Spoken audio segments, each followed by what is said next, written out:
مومنوں پڑھتے رہو تم اپنے آقا پر درود، ہے فرشتوں کا وظیفہ الصلاۃ والسلام۔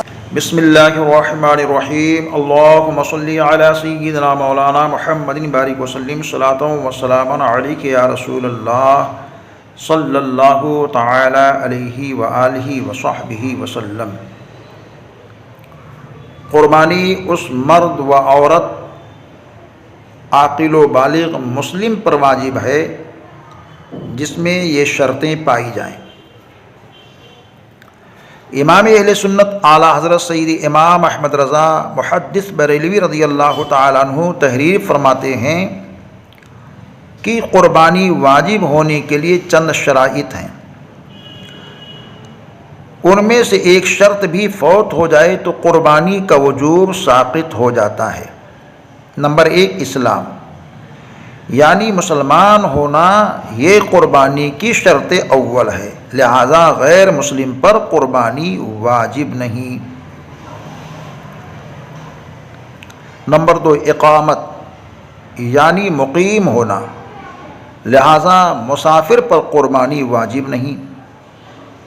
مسافر شرعی وہ ہے جو 92 کلومیٹر کے ارادہ سے اپنے گھر سے نکلا ہو اور 14 دن سے کم ایام تک وہاں ٹھہرنے کا ارادہ بنایا ہو، وہ مسافر ہے۔ اب اس دن میں اگر قربانی کے ایام آ گئے تو اس کے اوپر قربانی واجب نہیں۔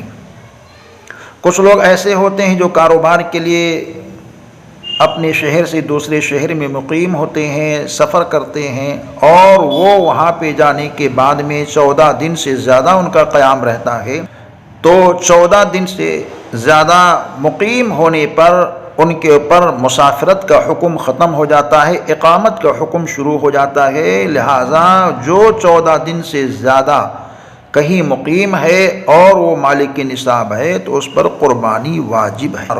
تیسرا، تونگری، یعنی مالک نصاب ہونا۔ تونگری کا مطلب یہ نہیں کہ بہت مالدار ہو کہ اس پر زکوٰۃ فرض ہو، بلکہ جو 52.5 تولہ یعنی 600 گرام چاندی یا اس کی قیمت کا مالک ہو، یا حاجت اصلیہ کے سوا کسی ایسی چیز کا مالک ہو جس کی قیمت 52.5 تولہ چاندی کی قیمت کے برابر ہو، وہ غنی ہے اور اس پر قربانی واجب ہے۔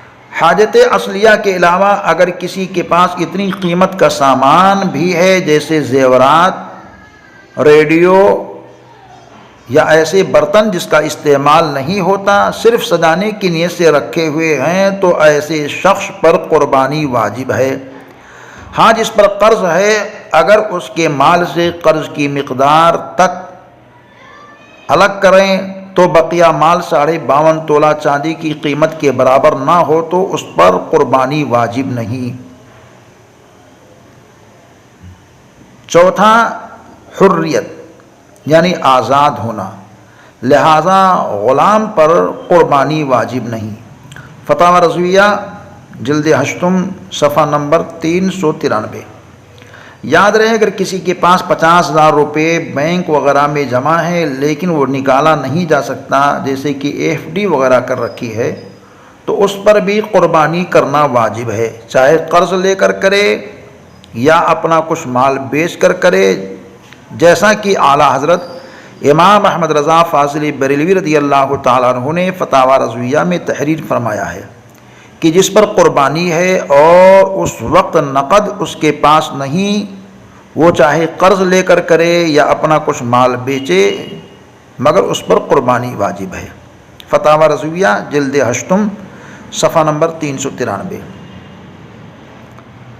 یاد رہے، جس پر قربانی واجب ہے اس کو خود اپنے نام سے قربانی کرنی چاہیے، لڑکے یا زوجہ کے طرف سے کرے گا تو وہ واجب ساقط نہ ہوگا اور وہ سخت گنہگار ہوگا، لہٰذا اگر دوسرے کی طرف سے کرنا چاہتا ہے تو اس کے لیے ایک دوسری قربانی کا انتظام کرے۔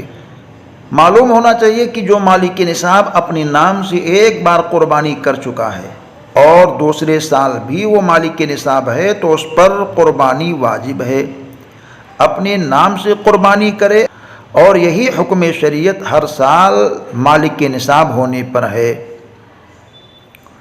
قربانی کے دنوں میں قربانی کرنا ہی واجب ہے، کوئی دوسری چیز اس کے قائم مقام نہیں ہو سکتی۔ مثلا بجائے قربانی کرنے کے اس نے جانور کو صدقہ کر دیا یا اس کی قیمت ادا کر دی، یہ ناکافی ہے۔ امام اہل سنت اعلیٰ حضرت سیدی امام احمد رضا فاضلی بریلوی رضی اللہ تعالیٰ عنہ فرماتے ہیں، جس پر قربانی واجب ہے وہ اگر ان ایام قربانی میں بجائے قربانی کے 10 لاکھ اشرفیاں تصدق کر دے پھر بھی قربانی ادا نہ ہوگی، واجب ذمہ سے ادا نہ اترے گا، گنہگار و مستحق عذاب نار رہے گا۔ فتاوی افریقہ۔ اگر کسی کی ملکیت میں 1 بیگھہ زمین ہے جس کی قیمت 1 لاکھ روپے ہے، علاوہ اس کے کسی مال کا مالک نہیں، تو بھی اس کے اوپر قربانی واجب ہے، اس لیے کہ وہ مالک کے نصاب ہے کہ کھیت جس کی قیمت نصاب کو پہنچتی ہے وہ وجوب قربانی و فطرہ کے لیے کافی ہے۔ قربانی کے لیے ان شرائط کا پورے سال میں پایا جانا ضروری نہیں، بلکہ قربانی کے لیے جو وقت مقرر ہے اس کے کسی حصے میں پایا جانا وجوب کے لیے کافی ہے۔ مثلا ایک شخص ابتدائے وقت قربانی میں بے دین تھا، پھر مسلمان ہو گیا اور ابھی قربانی کا وقت باقی ہے تو اس پر قربانی واجب ہے جبکہ دوسرے تمام شرائط پائے جائیں۔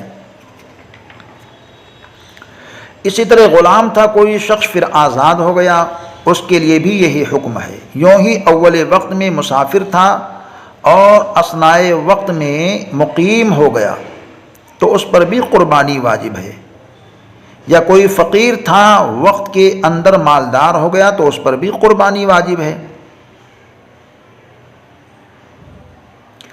اگر کسی شخص کے پاس خالی زمین یا پلاٹ وغیرہ ہو اور اس کی قیمت نصاب یعنی 52.5 تولے چاندی کی مالیت کو پہنچ جائے تو اس پر قربانی واجب ہے۔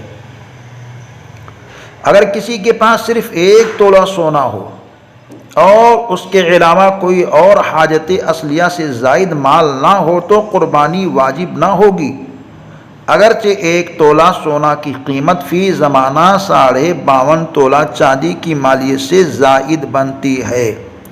ہاں اگر 1 تولہ سونا کے ساتھ اس کے پاس کوئی حاجت اصلیہ سے زائد مال ہو جیسے کچھ روپے یا اضافی برتن یا کپڑے وغیرہ تو اس پر قربانی واجب ہو جائے گی۔ لہذا جس کے پاس 1 تولہ سونا یا چند تولے سونا ہو تو وہ اس مسئلہ کو ضرور خیال رکھیں کہ عموماً ان پر قربانی واجب ہو جاتی ہے، کیونکہ سونے کے علاوہ کچھ نہ کچھ اضافی سامان ضرور ہوتا ہے۔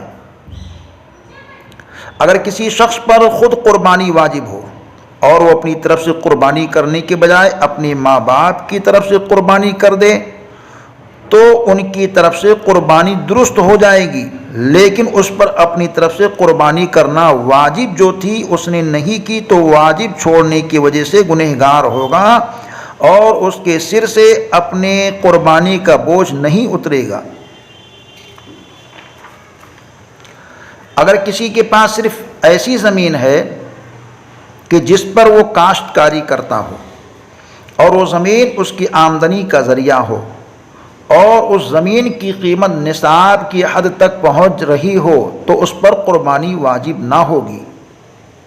یہ چند باتیں تھیں جو قربانی کے وجوب کی طرف اشارہ کر رہی تھی، لہٰذا ہمیں چاہیے کہ ہم سب قربانی کی اہمیت اور افادیت کو سمجھیں اور جس پر قربانی ہے واجب ہونے کے حکم آ رہے ہیں جو مالک کے نصاب ہے وہ شخص قربانی کے ایام میں قربانی ادا کرے۔ ہاں یہ ہے کہ جیسے کہ لاک ڈاؤن کا سلسلہ چل رہا ہے یا بڑے ماحولات ایسے ہیں کہ بے روزگاری کا دور چل رہا ہے، کاروبار میں اتار چڑھاؤ کی وجہ سے کافی دقتیں ہیں، تو اگر بکرے کی قربانی نہیں کر سکتے تو حصے والی قربانی میں ضرور حصہ لے لیں، اور حصہ لیتے وقت اس بات کا خیال رکھیں کہ حصے دار جتنے لوگ ہوں ایک بڑے جانور میں سب کے سب سنی صحیح العقیدہ ہوں۔ اگر کوئی بد مذہب شامل رہے گا تو قربانی کسی کی نہیں ہوگی۔ اس بات کا خیال رکھیں، اور جو مالک کے نصاب ہیں وہ سب کے سب قربانی کریں۔ ایک گھر میں 4 مالک کے نصاب ہیں تو چاروں کے اوپر قربانی واجب ہے، مرد اگر ہے تو مردی کے اوپر، عورت ہے تو عورت کے اوپر، جو بھی مالک نصاب ایماندار ہے سب کے اوپر قربانی واجب ہے۔ اللہ تعالی ہم سب کو عمل کی توفیق دے، دارین کی نعمتوں برکتوں شوکتوں سے مالا مال فرمائے۔ السلام علیکم ورحمۃ اللہ وبرکاتہ۔